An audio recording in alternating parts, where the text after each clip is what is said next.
जैसे पिछली बार भी हमारे और ये तस्वीरें हम आपको दिखा रहे हैं। सुधांशु जी, एक सेकंड, बस एक सेकंड। हाँ, ये कैबिनेट की बैठक अभी हो रही है। कैबिनेट की बैठक यहाँ पर हो रही है। पहली कैबिनेट की बैठक शपथ विधि के बाद में पहली कैबिनेट की बैठक होगी। महात्मा ज्योतिबा फुले उनके तस्वीर को वहां पर माल्यार्पण करने के बाद यहाँ पर ये कैबिनेट की बैठक शुरू होगी। दरअसल मंत्रालय गए हुए हैं, वहां पर तमाम राष्ट्र पुरुषों की तस्वीरें वहां पर जो है उसको माल्यार्पण करके उसके बाद ये मीटिंग शुरू होगी। देवेंद्र फडणवीस की पहली कैबिनेट बैठक। हमें देखना है कि पोर्टफोलियो का डिस्ट्रीब्यूशन किस तरीके से होता है। सावित्रीबाई फुले उनकी भी तस्वीर यहां पर, और एकनाथ शिंदे, देवेंद्र फडणवीस और अजीत पवार इस तस्वीर में साफ दिखाई दे रहे हैं। मंत्रालय पहुंच चुके हैं और मंत्रालय में ये पहली कैबिनेट की बैठक होगी। एक जॉइंट ब्रीफिंग भी इसके साथ हो सकता है। एक समन्वय भी बिठाने की कोशिश है कि देखिए अब मुख्यमंत्री बन गए फडणवीस और एकनाथ शिंदे और अजित पवार उप मुख्यमंत्री हैं, तो एक समन्वय रहे ताकि कोई किसी का, हर किसी का मतलब सम्मान का ख्याल रखते हुए आगे बढ़ा जाए। इसीलिए आप देख रहे हैं शिंदे साहब को और अजित पवार को आगे करते हुए फडणवीस चल रहे हैं। पहली बार देवेंद्र फडणवीस वहां पर छठे मंजिल पर महाराष्ट्र के मंत्रालय में मुख्यमंत्री का दालन या जो केबिन है वो होता है, और उसके बगल में दो मुख्यमंत्री भी वहां पर बैठेंगे। देवेंद्र फडणवीस पहले ही दिन कहां पर ये कैबिनेट मीटिंग लेते हैं वो देखना होगा। इंटरेस्टिंग बात रहेगी। लेकिन 7 बजे फडणवीस सरकार की पहली कैबिनेट की बैठक होने जा रही है। 3 लोगों की, यानी खुद मुख्यमंत्री और 2 उप मुख्यमंत्री, ये कैबिनेट की बैठक, पहली कैबिनेट की बैठक होगी। पहला फैसला क्या लिया जाता है वो देखना होगा। मेरे ख्याल से एक विधानसभा का अधिवेशन बुलाया जाएगा 3 दिन का। वहां पर स्पीकर का चयन होगा, राज्यपाल का अभिभाषण होगा, उसका शायद फैसला पहला कैबिनेट में हो सकता है। लेकिन जो बात हम लोग इससे पहले कर रहे थे, अगर हम लोग उस पर लौटना चाहें तो आज चिराग पासवान दिख गए थे वहां पर, लेकिन उनके चाचा नहीं दिखे। वो भी इंडिया का पार्ट है मेरे ख्याल से। सुधांशु जी बताएंगे। सुधांशु जी देखिए, और ये तस्वीरें भी हम महाराष्ट्र की दिखा रहे हैं और बार बार इस बात का जिक्र देवेंद्र फडणवीस कर रहे हैं कि बहुत सारी जिम्मेदारियां भी हैं। देखिए अब इसके बाद बिहार का भी चुनाव है, दिल्ली का भी चुनाव है, अगले साल 2025 में बिहार का भी चुनाव होना है। सबकी नजर रहेगी कि आप किस तरह की स्ट्रैटेजी के साथ चलते हैं, क्योंकि अब ये तो याद रखिए, महाराष्ट्र वाला जो फॉर्मूला है जहां पर आपने बाजी पलटी है वो आपको बार बार याद दिलाया जाएगा बिहार में।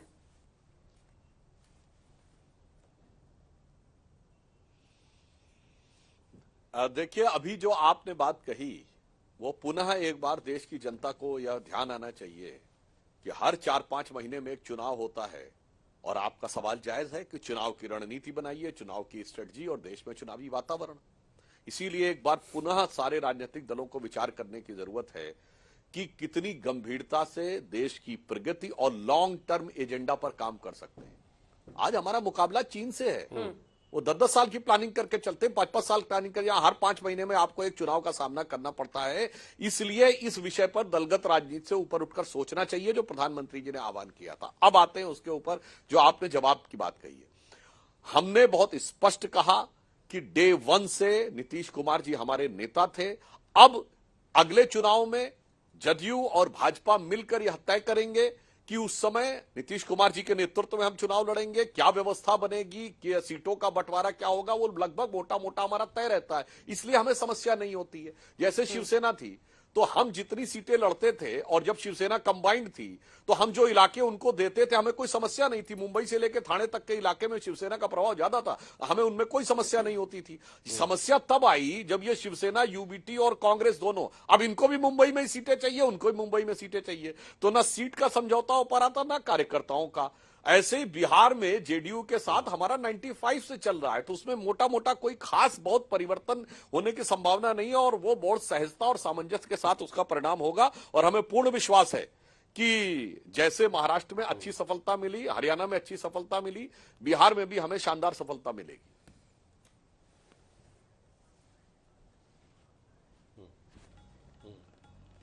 राजू वाघमारे हमारे साथ जुड़ रहे हैं, जो कि एकनाथ शिंदे गुट के प्रवक्ता हैं। राजू जी, आपका बहुत स्वागत है। एकनाथ शिंदे जी उप मुख्यमंत्री आज बने हैं, रोल रिवर्सल हुआ है देवेंद्र जी के साथ। अब आपकी पार्टी के कार्यकर्ता, नेता क्या सोच रहे हैं इस पर?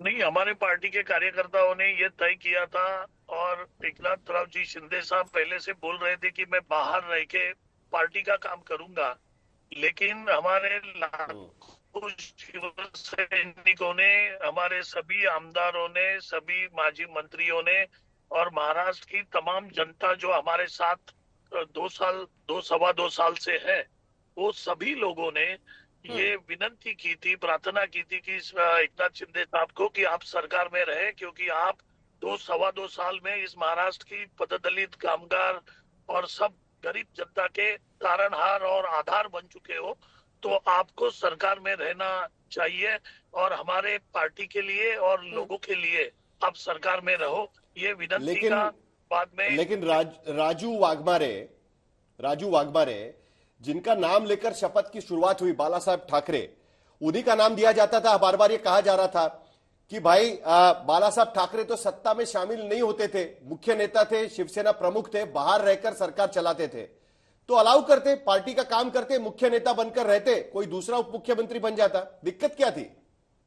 नहीं, दिक्कत ये थी कि तमाम महाराष्ट्र की जनता ने और पूरे शिव सैनिकों ने ये कहा कि आपको सरकार में रहना चाहिए, आप ही सरकार को अच्छी तरह से चला सकते हैं, जिस तरीके से आपने 2 साल में चलाया। सरकार तो देवेंद्र फडणवीस चलाएंगे ना अभी, राजू वाघमारे जी, सरकार तो देवेंद्र फडणवीस चलाएंगे, मुख्यमंत्री तो वो है अभी। नहीं, अगर वो मुख्यमंत्री भी है तो उप मुख्यमंत्री हम हैं, हमारे पास कुछ खाते रहेंगे, अजित पवार दादा के पास कुछ खाते रहेंगे, तो ऐसा नहीं कि अकेले देवेंद्र फडणवीस जी सरकार चलाएंगे। लास्ट टाइम क्या एकनाथ शिंदे साहब जब भी थे तभी ये दोनों उप मुख्यमंत्री थे, तो हमने साथ में सरकार चलाई और आज भी हम महायुति की सरकार साथ में चलाएंगे।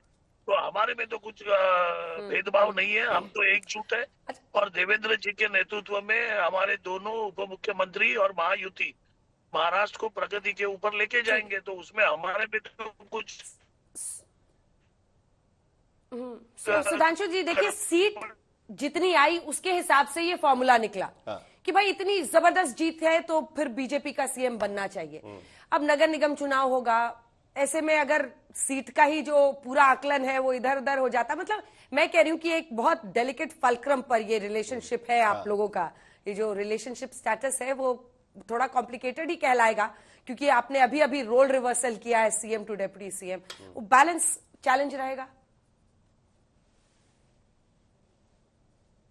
नहीं, देखिए, हम ये कहना चाहेंगे कि एकनाथ शिंदे जी की प्रशासनिक क्षमता बहुत उच्च कोटि की थी और यह बात दिखाई पड़ी, इसलिए सरकार में उनका रहना बेहतर था ताकि उनकी प्रशासनिक क्षमता और योग्यता का लाभ लिया जा सके। अब रही बात रोल रिवर्सल और रोल की, तो इस पे मैं कहना चाहूंगा कि देखने वालों के नजरिए को समझना चाहिए। हमारे यहां एवरीथिंग इज ऑफिशियल। जब एकनाथ शिंदे जी मुख्यमंत्री थे तो किसी ने नहीं कहा कि अनऑफिशियली सीएम फडणवीस जी हैं या सुपर सीएम फडणवीस जी हैं ना। आज फडणवीस जी मुख्यमंत्री हैं, सब अपनी अपनी भूमिका निभाएंगे। ये वहां पे चलता है कि दिल्ली में मुख्यमंत्री तो कोई और है, मगर आम आदमी पार्टी ने नहीं, वो अनऑफिशियली तो वही मुख्यमंत्री हैं। प्रधानमंत्री मनमोहन सिंह हैं, मगर वो नहीं, सुपर पीएम तो कोई और है। और वायनाड में अभी सांसद बन के तो आई हैं प्रियंका जी और राहुल जी कहते हैं अनऑफिशियल एमपी मैं हूं। तो जो लोग उस नजरिए से देखते हैं उनको लगता होगा कि रोल इधर का उधर हो रहा है। हमारे यहां रोल बहुत व्यवस्थित ढंग से संविधान की मर्यादा के अनुसार चलता है। जो संवैधानिक पद पे, बड़े पद पे बैठता, बड़ा दायित्व निभाता है, जो उसके साथ बैठता वो साथ। सप्रा जी से जवाब देना चाह रहे हैं। सप्रा जी आप जवाब दे सकते हैं। देखिए अंजना जी, जो भारतीय जनता पार्टी के प्रवक्ता समझाना चाहते हैं, जनता ये सब देख चुकी है कि किस तरह से राजस्थान, छत्तीसगढ़, मध्य प्रदेश के मुख्यमंत्री कहां से आए, गुजरात का मुख्यमंत्री किस तरह से बना, चिट्ठी आती बन जाते, ये तमाम सारी बातें कहने के लिए कुछ भी कहें और ये सर्टिफिकेट देना ये भारतीय जनता पार्टी के नेताओं का, प्रवक्ताओं का काम है। लेकिन महाराष्ट्र के अंदर परिस्थिति जो है वो बिल्कुल अलग है। आपने शिंदे जी का आज चेहरा देखा होगा, किस तरह से उनका चेहरा था। और आने वाले समय के अंदर मैं ये आपको दावे से कहता हूं कि अभी इनके प्रवक्ता जो थे शिवसेना के, उनके मुंह से भी निकल गया खाते वाटप का। खाते वाटप यानी पोर्टफोलियो वाटप जो है, ये पोर्टफोलियो किस तरह से बटेंगे, क्या होगा, सारी चीज इसके ऊपर ही निर्भर है। और आप जिस अजीत पवार जी को साथ में लेके चल रहे हैं, कल को थोड़े अजीत पवार भी इधर उधर हुए तो उसको भी औरंगजेब के साथ में तुरंत या अफजल खान के साथ में तुरंत जोड़ने में देर नहीं लगाएंगे। इन्होंने तो, प्रधानमंत्री ने तो भोपाल में कहा ही था ना कि भाई ये एनसीपी नेचुरल करप्ट पार्टी है, 70,000 करोड़ का घपला और चक्की पीसिंग और चक्की पीसिंग, फिर 48 घंटे के बाद में उनको अपने साथ बिठा लिया और फाइनेंस मिनिस्ट्री की चाबी भी उनको दे दी है।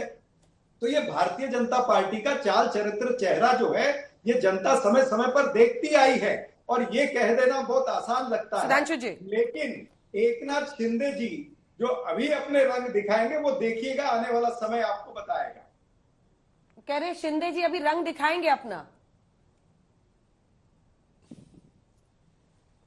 देखिए, जिनका चेहरा इतनी बड़ी शिकत से बदरंग हो गया होगा, मुझे लगता है कि उनकी आंखें इसी रंग का ख्वाब देखकर चंद रंगीन ख्वाब सजो लें तो उसमें कोई आश्चर्य की बात नहीं है। दिल को बहलाने को गालिब ख्याल अच्छा है, सापरा जी के लिए मैं कहना चाहूंगा। मगर यह भी बात आपको एक समझनी चाहिए बहुत अच्छे ढंग से, जो आपने ये बात कही कि नहीं नहीं साहब, हम तो सरकार ऐसे चलाते थे, तो हम यह भी याद दिलाना चाहते हैं कि हमने जब भी सरकार चलाई है पूरी गंभीरता के साथ धरातल पर उतर कर सरकार चलाई है। हमने कभी परोक्ष रूप से किसी व्यक्ति को कोई जो हमारे मुख्यमंत्री बने सब पार्टी के कार्यकर्ता हैं, पुराने कार्यकर्ता हैं, उनको बने। हमारे यहाँ पोर्टफोलियो की आपने बात कही सापरा साहब, हमारे यहाँ पोर्टफोलियो ऐसे नहीं बढ़ते।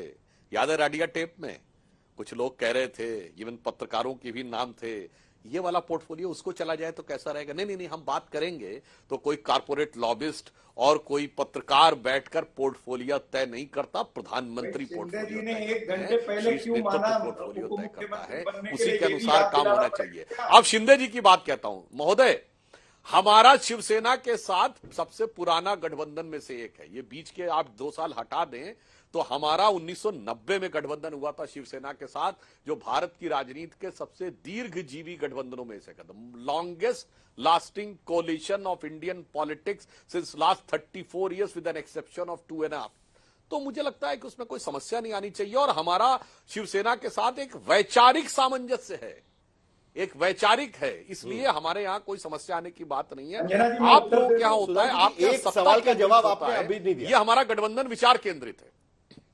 मैं उत्तर दे। चलिए सपरा जी, तुरंत छोटा सा जवाब, फिर मुझे सुधांशु जी से एक छोटा सवाल पूछना है। दुबे जी को भी दिखा हाँ, दीजिए, आनंद दुबे जी पता नहीं कहां चले। सपरा जी संक्षेप में जवाब। ये विचारधारा, ये तमाम सारी बातें करते रहे, लेकिन ये भी तो सच है ना कि एकनाथ शिंदे जी ने 1 घंटे पहले मंजूर किया कि मैं डिप्टी चीफ मिनिस्टर बनता हूं।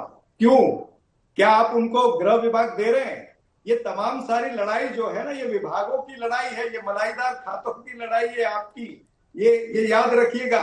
और जिस तरह से मलाईदार खाते अगर नहीं बटे, आप लोग एकनाथ शिंदे की आज चिंता कर रहे हैं ना, अगर उसकी आधी चिंता भी कांग्रेस की कर लेंगे तो आप तो महाराष्ट्र में इतना एक्टिव है सापरा साहब, आप तो महाराष्ट्र के पॉलिटिक्स को इतने अच्छे से समझते हैं, कांग्रेस पार्टी के लिए लंबे समय से काम कर रहे हैं, तो शायद मतलब कांग्रेस पार्टी के लिए आने वाले दिन मुझे सुधांशु जी से आखिर में पूछना है। एक छोटा सा जवाब आपसे चाहेंगे आप। अमित शाह आए थे लोकसभा चुनाव के बाद में, और तब कार्यकर्ताओं से उन्होंने कहा था कि 2029 में भारतीय जनता पार्टी 100% भारतीय जनता पार्टी के रूप में जाएगी। तो उसकी तैयारी शुरू हो चुकी है आज से, ऐसा मान ले हम लोग, देवेंद्र फडणवीस मुख्यमंत्री बनने के बाद महाराष्ट्र में अपने बल पर, अपने दम पर। देखिए, आपने जो बात कही, अमित शाह जी की जो सोच है या मोदी जी की जो सोच है, आप लोग शायद उसको उस रूप से समझ नहीं पाते। मोदी जी ने भी बोला था ना, सरकार बन गई थी 2014 में, 2019 में सरकार बन गई, तो किसी ने आके उनसे कहा मोदी जी बहुत हो गया, केंद्र में सरकार बन गई, 2 बार सरकार हो गई, आगे क्या। तो अमित शाह जी लगे और इसको दुनिया की सबसे बड़ी पार्टी बनाया। तो मगर हमारा विकास किसी के विरुद्ध नहीं है, वक्त कमी है, जैसे आप समझिए, हम कहते हैं भारत माता की जय, तो जय में किसी का विरोध नहीं है, विजय में होता है कि हमें किसी अपोनेंट को हराना है। इसलिए हम सबको साथ में लेके चलेंगे और भारतीय जनता पार्टी की 100% सरकार होगी, मगर 100% सहयोगियों का सहयोग भी। इसी के साथ सुधांशु जी, इस बहस का यहीं पर अंत करना पड़ेगा। लेकिन आज बड़ा दिन है, न सिर्फ भारतीय जनता पार्टी के लिए, लेकिन देवेंद्र फडणवीस के लिए।